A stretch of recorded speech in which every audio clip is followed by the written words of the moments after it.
Hi guys students. कल हमने अपना जो चैप्टर स्टार्ट किया इकोनॉमिक्स में नेशनल इनकम का, हम उसके आगे के जो 3 टॉपिक्स रह गए थे, मैंने कल आपको बोला था वीडियो के अंदर कि आगे के 3 टॉपिक मैं आज आपको करवाऊंगा।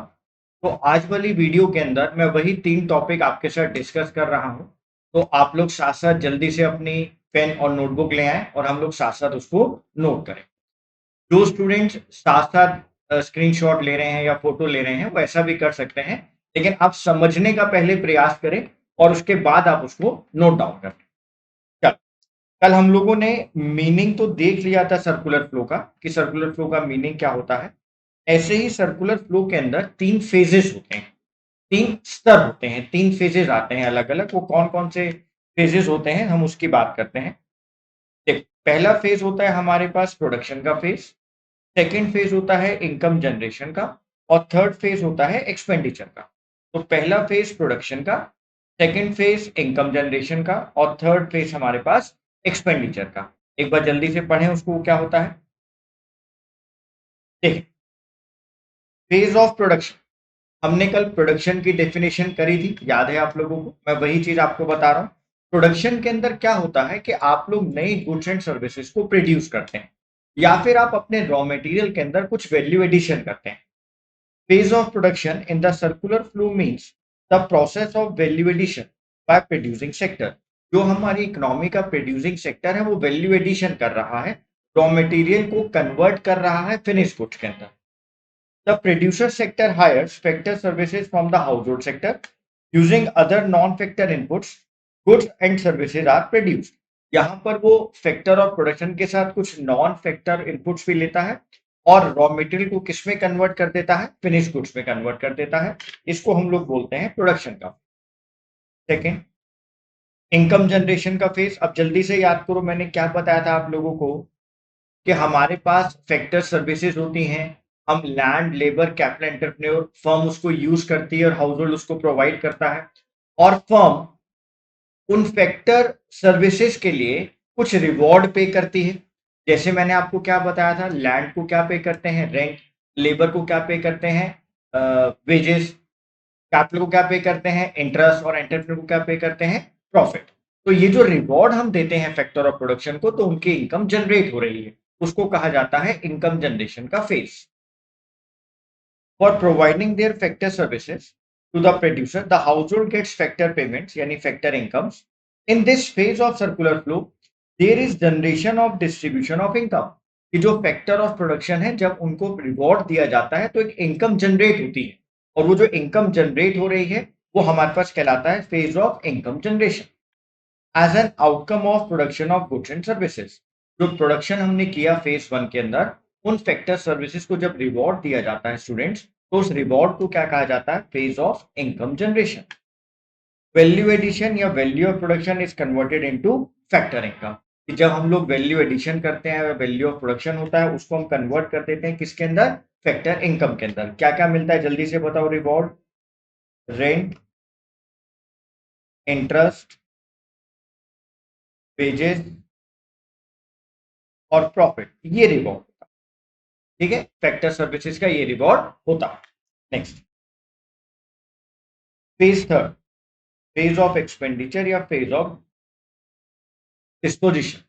जब हम लोग अपने इनकम को डिस्पोज ऑफ करते हैं, अपनी इनकम को खर्च करते हैं, अपनी इनकम को खर्च करते हैं इकोनॉमी के अंदर, उसको कहा जाता है फेज ऑफ एक्सपेंडिचर। जब फैक्टर ऑफ प्रोडक्शन को उनका रिवॉर्ड मिल जाता है, तो फाइनली वो हाउस होल्ड्स क्या करते हैं, फर्म से बने हुए गुड्स एंड सर्विसेज को परचेज करते हैं। फर्म जो प्रोड्यूस कर रही है फाइनल गुड्स एंड सर्विसेज, उसको मार्केट के अंदर परचेज करते हैं और वो अपनी इनकम का पार्ट किसको दे देते हैं, वो अपनी इनकम जो जनरेट हुई थी सेकंड फेज में, वो इनकम वापस किसके पास आती है, फर्म के पास आती है। देखिए जरा, income is spent on purchase of final goods and services. When households purchase the final goods, there is consumption expenditure. जब households goods and services purchase करेगा, तो उसको परचेज करने के लिए वो क्या करेगा, पैसा पे करेगा, एक्सपेंडिचर करेगा, जिसको क्या कहा जाता है, consumption expenditure. When producers purchase the final goods, there is investment expenditure। जब प्रोड्यूसर क्या करता है, फाइनल गुड्स परचेज कर रहा है, तो उसके लिए कहलाता है इन्वेस्टमेंट एक्सपेंडिचर, जो फेज 3 के अंदर आता है। There is disposition of income. As an outcome of generation of income in phase 2। Phase 3 क्यों पॉसिबल है? क्योंकि फेज 2 पहले हो चुका है, पहले इनकम जनरेट हुई है और इनकम जनरेशन के बाद उसको कंज्यूम कर दिया गया, उसको एक्सपेंडिचर के अंदर हम लोग ले आए। तो सेकेंड फेज के अंदर इनकम जनरेट होती है, थर्ड फेज के अंदर वो इनकम कंजम्पशन एक्सपेंडिचर में कन्वर्ट हो जाती है। तो हमारे पास 3 फेज आ गए सर्कुलर फ्लो के। पहला फेज कौन सा था, जल्दी से बताओ। पहला फेज था प्रोडक्शन, सेकेंड फेज था इनकम जनरेशन और थर्ड फेज क्या है? Phase of expenditure. Next, real flow and money flow का मीनिंग इंपॉर्टेंट है। Real flow and money flow का मीनिंग इंपॉर्टेंट है, आप बहुत ध्यान से सुनना।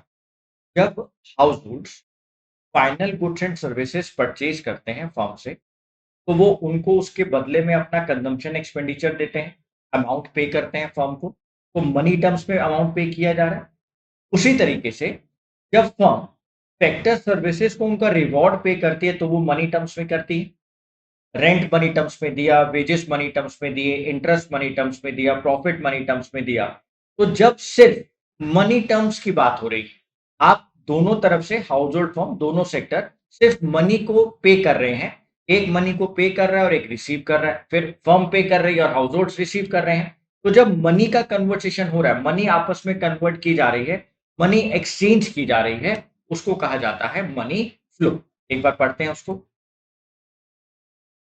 It refers to the flow of money across different sector of the economy. हमने क्या एज्यूम किया था कि हमारे यहाँ पर दो सेक्टर हैं इकोनॉमी के, एक हाउस होल्ड सेक्टर और एक फर्म। हमने यही एज्यूम किया था कि हम टू सेक्टर इकोनॉमी के अंदर काम कर रहे हैं। It is called it is called money flow because it is through money that various transactions take place. सिर्फ मनी की वजह से वो ट्रांजेक्शन सारी हो रही हैं। फॉर एग्जाम्पल, फैक्टर इनकम्स जैसे कि rent, wages, interest and profit flowing from firm to household as rewards. वही मैंने आपको बताया कि फर्म जो रिवॉर्ड पे कर रही है मनी टर्म्स में कर रही है, चाहे वो रेंट पे कर रही है, वेजेस पे कर रही है, इंटरेस्ट पे कर रही है या प्रॉफिट पे कर रही है। फॉर देयर फैक्टर सर्विसेज जो हाउस होल्ड ने फर्म को प्रोवाइड करी थी। And households making consumption expenditure. Household consumption expenditure कर रहा है। क्यों कर रहा है? क्योंकि वो फर्म से क्या परचेज करता है? गुड्स एंड सर्विसेज परचेज करता है, bought from the producer sector. तो इसको क्या कहा गया? मनी फ्लो का। रियल फ्लो क्या होता है सर? ये देखो, ये भी मैं आपको समझा देता हूं। जब house holds factor services provide करते हैं, क्या होती है factor services? Land, labour, capital, entrepreneur, जो फैक्टर ऑफ प्रोडक्शन है, हाउस होल्ड्स ने फर्म को प्रोवाइड करा। फर्म गुड्स एंड सर्विसेज किसको प्रोवाइड कर रही है? हाउस होल्ड्स को प्रोवाइड कर रही है। जब मनी टर्म्स की बात नहीं हो रही, सिर्फ यही फ्लो हो रहा है, यहां से फैक्टर सर्विसेज गई, वहां से गुड्स एंड सर्विसेज आ गए, बस। हम यहाँ मनी को इन्वॉल्व ही नहीं कर रहे। इसको कहा जाता है रियल फ्लो। पढ़ के देखें। Real flow refers to the flow of goods and services across different sectors of the economy. For example, factor services of land, labor, capital, entrepreneur flowing from household to firm, which acquired them for producing goods and services, and goods and services produced by the firm flowing from producer sector to household sector are real flow. वहां से goods and services आ रहे हैं, यहां से factor services आ रही हैं। इसको क्या कहा जाता है? रियल फ्लो कहा जाता है। एक मनी फ्लो और एक रियल फ्लो। यानी सर, जो कल आपने हमारे को सर्कुलर फ्लो बताया था हाउस होल्ड और फर्म के साथ, जो आपने सर्कुलर फ्लो बताया था, तो यहाँ पर एक रियल फ्लो होता है और एक मनी फ्लो होता है। एग्जैक्टली बिल्कुल सही बात अब आप पहचाने। एक रियल फ्लो होता है और एक मनी फ्लो होता है। आगे चलते हैं।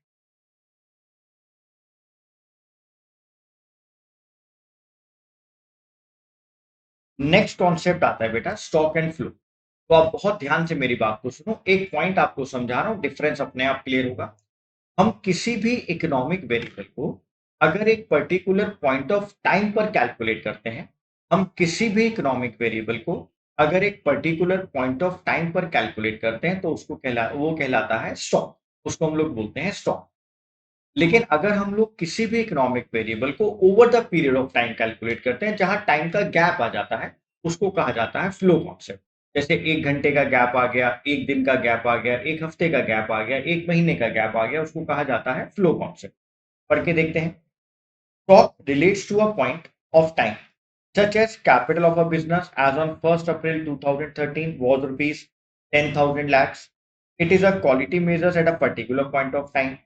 Flow relates to a period of time such as fixed investment during November 12 was 100 lakh. It is measured over a specified period of time, an hour, per day, a month, etc. तो जहां पर over a period of time की बात होती है उसको कहा जाता है फ्लो, एक पर्टिकुलर पॉइंट ऑफ टाइम की बात होती है उसको कहा जाता है स्टॉक। यहाँ पढ़ के देखते हैं। It means that quantity of an economic variable, यही मैंने आपको बोला था economic variable, which is measured at a particular point of time. It is that quantity of an economic variable which is measured during या over a specified period of time. It has no time dimension, यहाँ कोई time dimension नहीं होता. It has time dimension like a day, per hour, per month, per year. It is a static concept और it is a dynamic concept. ये एक static concept होता है, ये और एक dynamic concept होता है. Example क्या है? Wealth, water in a tank, bank deposit, capital of a 100 rupee note, machinery of a sugar mill, ये सब क्या चीज है? स्टॉक। एग्जाम्पल्स क्या है? इनकम या investment, water in a stream, interest on capital, capital formation, monetary expenditure, consumption of sugar. ये सब हमारे लिए क्या कहलाता है? फ्लो कॉन्सेप्ट, और ये हमारे लिए क्या कहलाता है? स्टॉक। क्लियर है? अभी मैंने आपके साथ डिस्कस किया stock and flow, real flow and money flow, और फेजेस ऑफ सर्कुलर। अब इस चैप्टर के इंपॉर्टेंट क्वेश्चंस मैं आप लोगों के साथ नेक्स्ट वीडियो में शेयर करूंगा, नेक्स्ट वीडियो अपलोड करूंगा, और आप इस चैप्टर के क्वेश्चंस को मेरे साथ साथ पढ़ लें। आप चैनल पर नहीं हो तो चैनल को सब्सक्राइब कर लो, अपने फ्रेंड्स को शेयर करो, और साथ साथ पढ़ते रहो। आपका सिलेबस बहुत जल्दी ओवर हो जाएगा और मैं बहुत जल्दी से आपका सिलेबस करवा दूँ। ठीक है?